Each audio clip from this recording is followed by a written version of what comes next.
निशुम्भ शुम्भ गर्जनी प्रचण्ड मुण्ड खण्डिनी वने रणे प्रकाशिनी भजामि विन्ध्यवासिनी।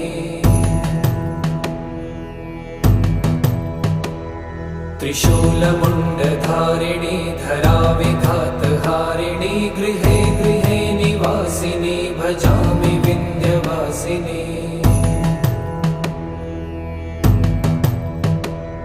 दरिद्र दुःखहारिणी सदा विभूतिकारिणी वियोगशोकहारिणी भजामि विन्ध्यवासिनी।